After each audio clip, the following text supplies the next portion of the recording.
Seseorang mengetuk pintu. Siapa yang datang ke istana malam-malam begini? Tanya sang raja. Ketika sang raja membukakan pintu, dia melihat seorang gadis muda basah kuyup dari ujung kepala hingga kakinya. Namun, ketika sang ratu melihat gadis itu, dia merasa curiga. Seorang putri. Tidak mungkin seorang putri kehujanan seperti itu. Pasti dia bukan putri sejati. Sang ratu punya ide. Dia tahu bagaimana cara mengenali seorang putri sejati. Dia lalu menyelinap ke dalam kamar gadis asing itu sambil membawa sesuatu di tangannya. Sang ratu membawa kacang polong. Sang ratu meletakkan kacang polong itu di tempat tidur sang gadis. Lalu dia menumpuk 20 kasur dan 20 selimut di atas tempat tidur itu untuk menutupi kacang polongnya. Kita akan segera mengetahui siapa sebenarnya gadis itu, kata sang ratu. Tak lama kemudian, sang gadis memasuki kamar. Oh, nyamannya tempat tidur ini. Sepertinya aku akan tidur nyenyak malam ini. Sang gadis mengucapkan selamat malam pada sang ratu, lalu tertidur. Apakah kamu tidur dengan nyenyak? Oh, tidak, aku tidak bisa tidur. Ada benda keras mengganjal di bawah tempat tidurku. Punggungku jadi sakit dan tubuhku terasa pegal. Oh tidak, aku tidak bisa tidur. Ada benda keras mengganjal di bawah tempat tidurku. Punggungku jadi sakit dan tubuhku terasa pegal. Sang ratu segera mencari sang pangeran untuk menceritakan kejadian itu. Luar biasa, gadis itu merasakan kacang polong yang ibu sembunyikan di bawah 20 kasur dan 20 selimut. Hanya seorang putri sejati yang bisa merasakannya. Sang pangeran merasa takjub dan jatuh cinta pada gadis itu. Akhirnya, sang pangeran telah menemukan putri sejati impiannya. Lanjut cerita ketiga, Jack dan pohon kacang ajaib. Pada zaman dahulu, hiduplah seorang anak laki-laki bernama Jack.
Selesai ku masak, ayo kita makan, jawab istri raksasa. Selesai makan, sang raksasa mengeluarkan seekor ayam dari kandangnya. Berikan aku sebutir telur, perintah sang raksasa. Dan ayam itu mengeluarkan sebutir telur emas. Tak lama kemudian, sang raksasa pun tertidur. Jack lalu keluar dari tempat persembunyiannya. Dia mengambil ayam itu dan melarikan diri. Jack hampir sampai tiba di halaman rumahnya. Tiba-tiba, duk duk duk, pohon kacang itu bergetar. Kembalikan ayamku, anak kecil, teriak sang raksasa. Namun Jack sangatlah gesit. Dia menurunin pohon itu dengan cepat. Setibanya di halaman rumah, Jack langsung mengambil kapak dan menebang pohon itu. View, sang raksasa tidak bisa turun. Namun Jack sangatlah gesit. View, sang raksasa tidak bisa turun. Jack selamat. Berkat ayam telur emas itu, Jack dan ibunya tidak lagi miskin dan mereka hidup bahagia selamanya. Serigala dan 7 anak domba. Dahulu hiduplah ibu domba dan 7 anaknya. Suatu hari, ibu domba berkata pada anak-anaknya, "Anak-anakku, ibu mau pergi dulu ya ke pasar. Ingat, jangan biarkan serigala masuk ke dalam rumah." Tak lama setelah ibu domba pergi, terdengar suara ketukan di pintu. Tok tok tok. "Anak-anak, ini ibu. Tolong buka." Anak domba pertama menjawab, "Kamu bukan ibu kami." Anak domba kedua menambahkan, "Suaramu besar, kamu pasti serigala." Anak domba ketiga ikut bersuara, "Kami tidak akan membuka pintunya." Karena kesal, serigala berlari ke toko makanan. Dia membeli madu dan memakannya. Kemudian dia kembali ke rumah anak-anak domba. Tok tok tok. "Anak-anak, biarkan ibu masuk," kata serigala dengan suara kecil dan lembut setelah memakan madu. Anak-anak domba lalu mengintip ke lewat jendela dan melihat kaki hitam serigala. "Kaki ibu kami putih," kata anak domba keempat. "Pergilah serigala jahat," seru anak domba kelima. Semakin kesal, si serigala pergi ke tempat penggilingan gandum. Di sana, dia menemukan sekarung tepung dan memasukkan kakinya ke dalam tepung. Tok tok tok. "Anak-anak, tolong buka pintunya. Ini ibu," kata si serigala. Anak domba keenam menjawab, "Tunjukkan kakimu dulu." Serigala menunjukkan kakinya di jendela. Kakinya putih. Anak-anak domba mengira itu ibu mereka, sehingga mereka membuka pintunya. Si serigala pun masuk ke dalam rumah dan hap, dia melahap anak-anak domba. Hanya anak domba ketujuh yang berhasil kabur dari si serigala dan bersembunyi di dalam jam. Ketika mama domba kembali, anak domba ketujuh keluar dari tempat persembunyiannya dan menceritakan apa yang terjadi. Ibu domba menjadi sedih. "Anak-anakku yang malang," katanya. Tiba-tiba, ibu domba mendengar suara dengkuran yang sangat keras. Ternyata itu suara dengkuran serigala. Dia sedang tidur di dekat rumah mereka. Ibu domba memiliki ide untuk menyelamatkan anak-anaknya. Dia menggunting perut si serigala dan 1, 2, 3, 4, 5, 6 anak domba keluar. Mereka semua masih hidup. Ibu domba memasukkan batu-batu besar ke perut si serigala, lalu menjahitnya.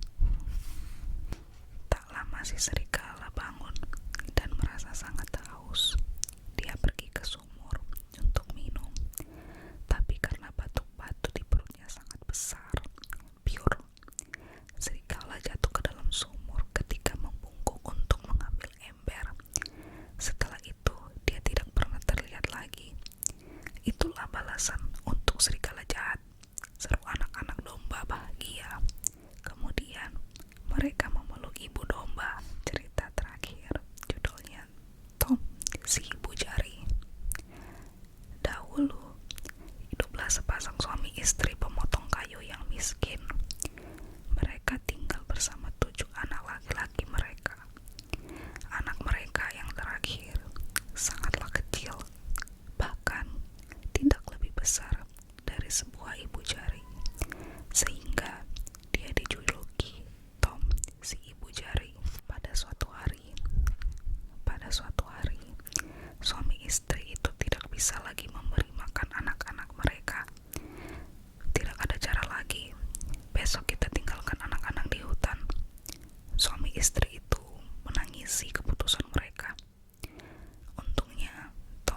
raksasa. Masuklah anak-anak, kata istri raksasa, dan cepatlah sembunyi, supaya suamiku tidak memakan kalian. Tapi sang raksasa memiliki penciuman yang tajam. Setibanya dia di rumah, dia berkata, aku mencium aroma daging segar di sini. Tak lama kemudian, sang raksasa menemukan Tom dan saudaranya di belakang kursi. Dia berniat untuk memakan mereka, tapi istrinya berkata, kamu sudah makan malam hari ini. Sebaiknya kamu memakan mereka besok. Kamu benar istriku, jawab sang raksasa. Tom dan keenam saudaranya terpaksa tidur di rumah keluarga raksasa. Sang raksasa mengizinkan mereka tidur di samping kasur 7 anak perempuannya. 7 anak perempuan sang raksasa tidur di atas kasur yang sangat besar. Mereka memakai mahkota emas. Saat semua sudah tertidur, Tom si ibu jari menukar mahkota 7 anak perempuan itu. Sang raksasa dengan topi milik 6 saudaranya. Tiba-tiba sang raksasa bangun dan masuk ke kamar mereka. View, untung Tom berhasil menukar semua topi dengan mahkota emas. Ketika sang raksasa menyentuh topi di kepala anak-anaknya, dia pikir mereka adalah Tom dan 6 saudaranya. 1, 2, 3, 4, 5, 6, 7. Sang raksasa memakan 7 anak perempuannya, lalu dia kembali tidur. Cepat bangun, bisik Tom pada 6 saudaranya. Mereka pun lari ke hutan. Ketika sang raksasa bangun, dia marah besar. Dia memakai sepatu bot ajaibnya, lalu mengejar Tom dan saudara-saudaranya. Sang raksasa melompat dari satu bukit ke bukit lainnya. Tom dan 6 saudaranya bersembunyi di balik batu besar. Merasa kelelahan, sang raksasa berbaling di atas batu besar itu.